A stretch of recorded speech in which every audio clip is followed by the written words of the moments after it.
Citizenship by descent. A person born outside India on or after January 26, 1950, but before December 10, 1992, is a citizen of India by descent if his father was a citizen of India at the time of his birth.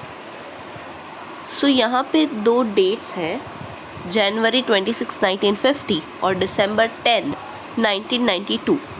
ये दोनों दिन पे या इस दोनों date के बीच में अगर कोई भी पर्सन इंडिया के बाहर बॉर्न हुआ है लेकिन उसके फादर इंडियन सिटीज़न है जब वो बॉर्न हुआ था, तब उस पर्सन को भी इंडिया की सिटीज़नशिप दी जाएगी. दूसरा, a person born outside India on और after December 10, 1992 is considered as a citizen of India if either of his parents is a citizen of India at the time of his birth. अब इसी चीज़ को पिछले वाले में last date था December 10, 1992, तो वहीं से हम कंटिन्यू करते हैं. December 10, 1992 के बाद कोई भी पर्सन जो इंडिया की लैंड के बाहर बॉर्न हुआ है लेकिन उनके मदर या फादर में से कोई भी एक पर्सन के पास इंडिया के सिटीज़नशिप है, तो वो चाइल्ड को भी इंडिया की सिटीज़नशिप दी जाएगी. Then on December 3, 2004 onwards, a person born outside India shall not be a citizen of India by descent unless his birth is registered at an Indian consulate within 1 year of the date of his birth or with the permission of the central government after the expiry of the said period.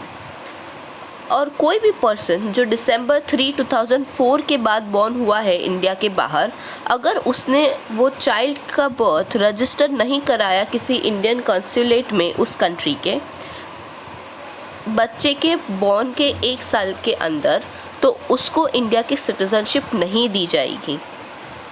या फिर वो government से permission ले सकता है कुछ extension के लिए, अगर 1 साल का एक्सपायरी हो जाता है.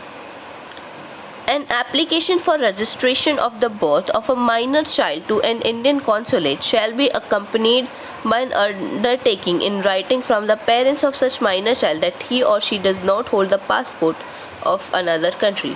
और जब ऐसा पेरेंट्स रजिस्टर करते हैं चाइल्ड के बर्थ का, तो उन्हें एक राइटिंग में अंडरटेकिंग देना होता है कि ये जो चाइल्ड है उसके पास किसी दूसरी कंट्री का पासपोर्ट नहीं है.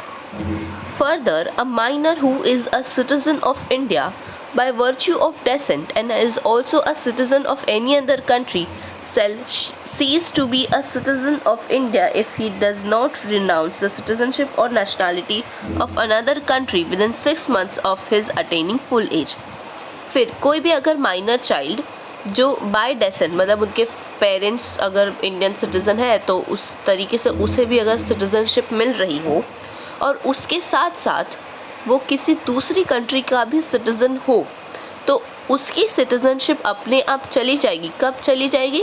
जब वो 18 साल का हो जाएगा, उसके 6 महीने के बाद, 6 महीने के अंदर उसे या तो इंडिया की सिटीज़नशिप के साथ कंफर्म करना पड़ेगा और दूसरे कंट्री की सिटीज़नशिप छोड़नी पड़ेगी, वरना वो अपने आप ही इंडिया की सिटीज़नशिप चली जाएगी.